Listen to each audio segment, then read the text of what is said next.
Today we are going to be talking about the three commanders in Rise of Kingdoms that I think are pretty much forgotten of, that are actually still pretty decent in the game. And this is going to consist of 1 infantry and 2 archer commanders.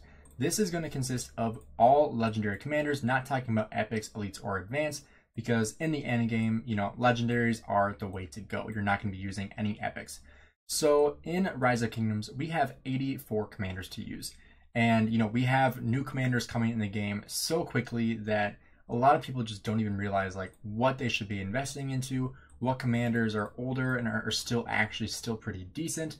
So today we are going to dive into those and kind of talk about what commanders I think are still really solid in Rise of Kingdoms that people have really just forgotten about with the influx of these new meta commanders that people are just talking about. They are must expertise commanders and must use commanders that they aren't even thinking about these older commanders that they might still be able to use in their lineup.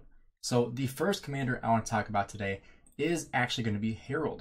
And Herold is a commander that I think is very underutilized in the game because he is actually pretty solid in the open field. And one pairing that I think is really solid with him, other than Pakal obviously, is actually Scipio. Scipio Herold is one of the best infantry marchers in the game for me. I think that this is probably one of the best performing marchers I've ever had in the open field, mainly because Scipio and Herold do very well when it comes to skill damage. The extra skill damage you are getting from Scipio is going to increase the amount of damage you're doing on Herold with Herold's instant proc damage.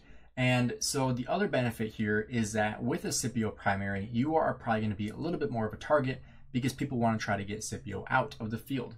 And with Herold, you have a little bit more anti-swarm. Of course, you are going to be losing your defense, but you are also going to be increasing the amount of counterattack damage you have and also getting the AoE from Herold from being surrounded. So that is a huge benefit. Plus, Scipio has a ton of tankiness to him.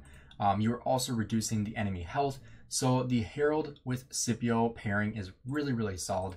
And, if you're in a situation where city popping is what you're doing in the KVK, you have 2 really solid options for city popping commanders.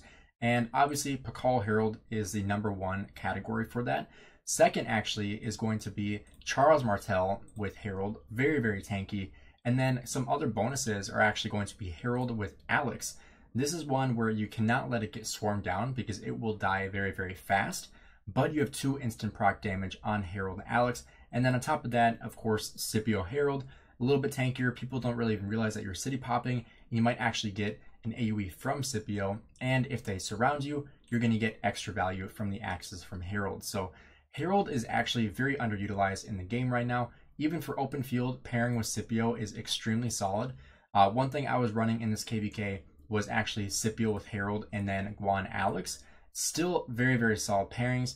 Obviously, ideally, you want to pair Guan Yu with Scipio, but if you do run 2 infantry marches and you have those 4 commanders, it's a very solid way you can run it. Even bigger bonus if you have Sargon, because that's an even better pairing with Guan Yu. And so you could run, Scipio Herold and then Guan Yu with Sargon. There's lots of different ways you can run that, but Herold is the first commander we're talking about here, where he is extremely underutilized. Obviously, he's not meta. If you don't have him expertise, I would not recommend you expertise him, but he is a commander where if you have him, you could still utilize him in your open field. The second commander we're going to be talking about is an archer commander, and this one I think got a little more utilization when Zhuge Liang came out, and that is Nebu.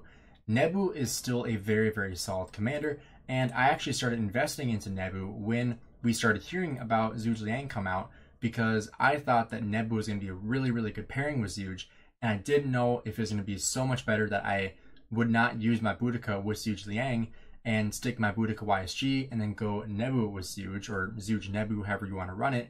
But with the influx of Zhuge, obviously Boudica is a very good pairing, but in my opinion, Nebu is actually a better pairing for the open field with Zhuge Liang because you get the double AoE. Obviously you get 5 targets with Nebu, which is a huge bonus. So you're actually going to get 5 targets in the fan-facing shape as well as the circular AoE from Zhuge Liang. And 1500 damage factor for 5 targets is not horrible, similar to Ethelfled, although Ethel does not reduce amount of damage dealt by 15% for each target, whereas Nebu does. But Nebu also has a very good amount of archer defense and archer march speed, which is really, really good for Zeuge because Zeuge is such a big target in the open field. Counterattack damage is going to be higher with rallies, and obviously Nebu, you're not really going to be doing a lot of rallies with Nebu anymore because there's you have Henry, you have Boudica, you have Zeuge to run rallies with for archers. There's a lot of better options out there. But with Nebu, you have 3 out of the 4 main skills that are meant for the open field. You're increasing the amount of damage you're doing. You're getting rage reduction as well. So, overall, Nebu is still a really, really good commander, and I think an amazing pairing with Zeuge Liang. So, honestly, if you don't have Boudica maxed out, you could possibly get away with just going for Nebu and Zeuge rather than going Boudica and Zeuge. Because in the open field, if you see a Nebu and you see a Boudica, both paired with Zeuge Liang, people are going to swarm the Boudica first because she's a lot squishier. She doesn't have as much tankiness. She is going to die a lot faster, and she's a must take out target. So taking out the Boudica is a no-brainer, whereas taking out the Nebu, he could wait a little bit longer, and you're not going to be the first target on the field. Whereas if you're running Boudica Zeuge, you are 100% going to be one of the top targets on the field that people are going to try to take out. And that's very, very conclusive with my fighting because my Boudica is always the first one to die. Not because she's the weakest, but because she is the first one targeted. So running with Nebu is actually going to probably keep you on the field longer rather than running Boudica. So if I hadn't maxed out Boudica, I probably would be running Nebu with Zeuge instead right now. But since I already invested the sculptures into Boudica, obviously I'm going to keep her there. If we get to the point where archers are just so overpowered in the open field, then Nebu is going to be the one I expertise next because, he's 3-3-1-1 right now, so obviously not a ton into him. But every time the archer reel comes by, I do invest into Nebu just because, he's going to be the best option for me. But coming in at number 3, the third commander I want to talk about, another archer commander, is actually going to be Tamaris. And the reason why Tamaris kind of got bumped up on this list for me is because she actually just got a museum buff, which a lot of people didn't even realize, but she got put into the museum just a few days ago. And she is getting 15% archer health as well as 10% archer march speed, which is crazy. That is insanely powerful. So Tamaris getting that bonus, Edward of Woodstock and Pyrrhus also got a bonus here as well. Edward definitely not high enough to use in the open field, but Tamaris 15% archer health and 10% march speed, 2 things that she was kind of lacking in her kit, are really, really, really beneficial. So if we take a look at her kit again, obviously running Tamaris, you have a lot of different options with her. Personally, I really like Artemisia. I also really like Boudica with her. I've seen people run Nebu. That's also a possibility. But I think Boudica and Artemisia are the 2 better options for Tamaris. But getting the poison on marches in the open field, swarming different objectives or different rallies with Tamaris is super, super powerful. She is one of the best commanders to swarm with in Ark of Osiris, for example. You pretty much always want to have a Tamaris swarming a structure in Ark of Osiris when the rally is hitting, because that's gonna make the rally do so much more damage. But Tamaris, obviously she is an older commander, but she is one that is still really, really solid in the end game if you pair it with that museum buff. So I think Tamaris is another commander that if you have her, you definitely should be using her in the open field. And a lot of times, like when people start seeing the poison stacks on their ally marches, they're like, holy crap, where's the Tamaris? We have to take her out because it's so good, and because it just makes them take so much more damage. And so Tamaris is definitely a commander that if you have her available, you definitely should be trying to use her, because she is going to elevate your other marches. It's going to make the enemy take a lot more damage, especially if you are someone that's going to be swarming stuff. You definitely should try to have Tamaris in your lineup somewhere, because a lot of whales, they'll use like Trajan and swarm structures with Trajan, and I really don't understand that. I know you're just trying to swarm with everything, but swarm with a commander like Tamaris is really, really solid. So that's why she is number 3 on this list, followed by Nebuchadnezzar, and then finally followed with Herold. And Herold's the only one here that I actually have expertise. Nebu is the other one I have, relatively close to usability. You know, 5551 is a decent place for him because, you know, the overall damage and rage reduction is really, really good, but you could still use him at 5551. Obviously, much better expertise, but usability is decent at 5551. Versus Tamaris, I would recommend expertising her as well. Herold, you really have to have him expertised, in my opinion, because his expertise skill is very, very solid.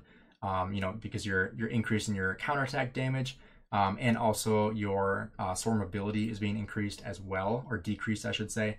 So Herold, Nebu, and Tamaris are the three commanders that I think are still really, really good in Rise of Kingdoms, but are just commanders that are, you know, they're kind of like second tier commanders right now, because these new ones are just so powerful that people are forgetting about these really good commanders that they don't even try to use anymore, because there's other options that they might see are better, but they're also bigger targets. So that's another thing you have to take into consideration, is if you're using some of these bigger, more powerful commanders, you are also going to get targeted a lot faster.